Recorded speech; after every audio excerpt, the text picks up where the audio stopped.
안녕하세요. 낭만 싣고 달리는 낭만카고입니다. 오랫동안 제가 영상도 안 올리고 또 차주분들 문자가 와도 응대도 제대로 못하고 잠수를 타고 있었네요. 죄송한 말씀 드립니다. 그런데 요즘 화물콜 시장의 변화가 심상치 않아서 제가 아는 정보를 토대로 개인적인 의견을 말씀드려 볼까 합니다. 꽤 오래전부터 여러 업체들이 화물 정보망, 그러니까 콜센터를 런칭하고 사라지고를 반복해 왔었는데요. 최근엔 KT, T맵, CJ 대한통운 같은 대기업들이 한꺼번에 이 시장에 도전을 하고 있죠. 그런데 우리 차주들은 지금까지 기대하고 실망하고를 반복하다 보니까 별 반응이 없었습니다. 여기에 대한통운의 더 운반 같은 경우를 예로 들면 화주와 차주의 직거래로 운반비 인상에 대한 기대 요인도 있고 운반비 이길 입금이라는 메리트가 있는데도 아직까지 오더가 부족하다 보니까 차주들이 실망하고 있는 것 같습니다. 그러던 중 카카오가 본격적으로 움직이고 정식 런칭도 되기 전인데 벌써 차주 회원이 10,000명을 돌파했다고 합니다. 역시 카카오의 파격적 투자와 마케팅이 대단하긴 합니다. 화물 유튜버들도 카카오의 이벤트를 소개하고 또 카페에서도 카카오 관련 글들이 넘쳐나는 걸 보면 이번엔 뭔가 바뀌겠지 라면서 차주들의 기대감이 한껏 올라 있는 것 같습니다. 그런데 댓글들을 보면 우호적인 글들과 또 우려감을 표현한 글들이 팽팽한 것 같습니다. 기대든 우려든 각자가 좀 더 디테일한 정보를 알고 계시면 어떨까 해서 카카오 티트러커의 런칭 배경에 대한 기사를 바탕으로 제 개인적인 생각을 말씀드려 보겠습니다. 우선 우리가 속해 있는 화물콜 시장을 미들마일, 그러니까 중간 물류라고 하는데 이 시장의 규모가 30조 원 이상이라고 합니다. 이렇게 어마어마한 시장이 굴러가는 형태가 시대에 뒤떨어져 있다라고 판단을 하고 최신 IT 기술, AI 기술을 접목해서 시장을 장악하겠다라는 목표로 대기업들이 뛰어들고 있는 것 같습니다. 이런 기업들 중 단연 돋보이는 기업이 카카오라는 건 누구나 인정하는 부분인데요. 카카오의 화물콜 시장 진출에 관련된 기사를 보면 화물마당이라는 주선단체가 운영하는 화물마당 지분을 인수했고요. 주선사 전용 솔루션 개발업체인 위드원스라는 회사도 인수했다고 합니다. 그리고 곧 주선사용 로지노트 플러스라는 플랫폼이 출시된다고 합니다. 이 플랫폼은 아마도 주선사들이 화물 등록을 하면 카카오티 트러커로 연결되는 그런 프로그램인 것 같은데 이 로지노트에 등록된 주선사가 100개 이상 된다는 것 같습니다. 그럼 카카오티 트러커가 어떤 컨셉인지 감이 오죠? 화주, 주선사, 콜센터, 차주 형태의 컨셉으로 지금의 시장 컨셉과 다를 게 없어 보입니다. 그런데 우리 차주들 중 많은 분들이 운임이 높아질 거라 기대하는 것 같습니다. 카카오가 주선사의 수수료를 낮추고 차주에게 운임을 더 줄까요? 그리고 당일 입금에 대해서도 생각해보죠. 지금 우리가 보고 있는 어플에 인수증과 선착불걸이 있는데 인수증 오더가 훨씬 많죠. 인수증 오더는 아시다시피 주선사가 거래처 입금을 받아서 차주에게 지급하는 구조라 보면 될 것 같습니다. 그래서 차주에게 운임이 지급되기까지 보통 한 달 정도 걸리고 때로는 2달 이상 걸리는 경우도 있죠.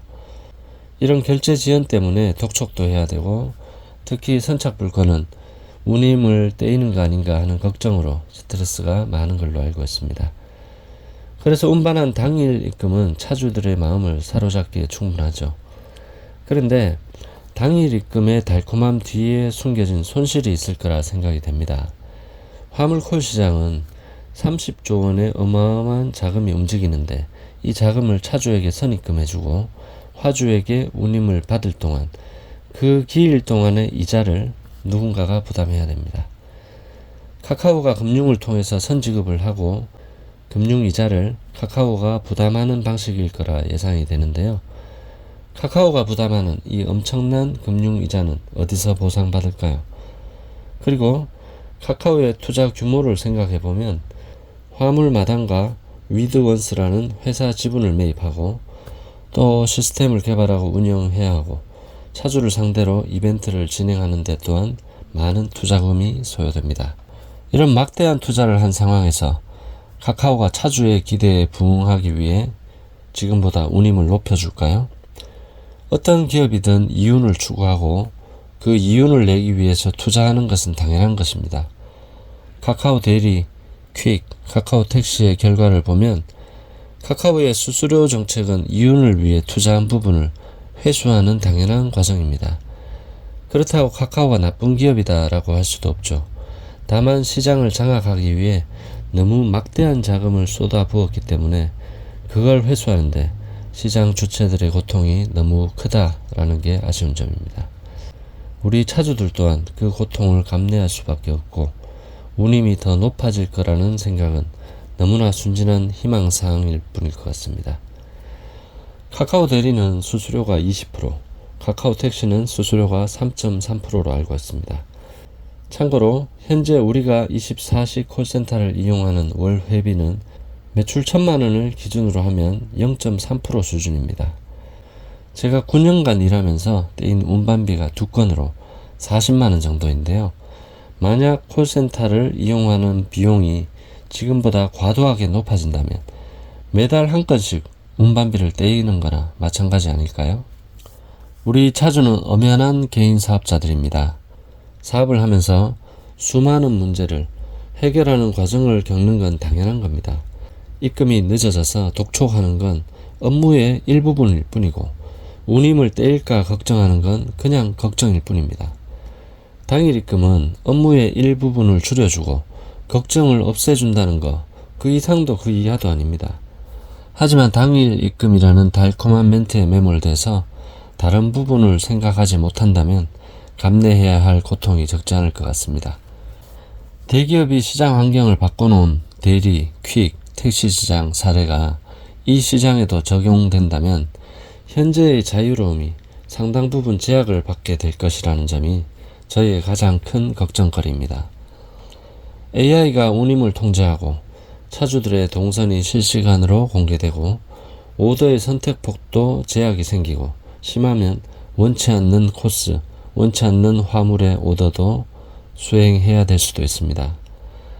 예상할 수 없는 수많은 제약들이 생기게 될 텐데 그러면 제가 이 일을 즐기면서 하는 가장 큰 요인인 낭만은 더 이상 찾을 수 없게 되겠죠.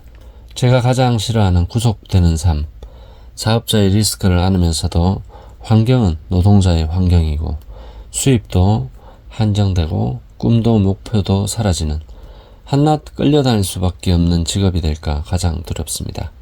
여러분이 이 업을 선택할 때 어떤 부분에 끌렸는지 잘 생각해 보시기 바랍니다. 아마도 저와 크게 다르지 않을 것 같습니다.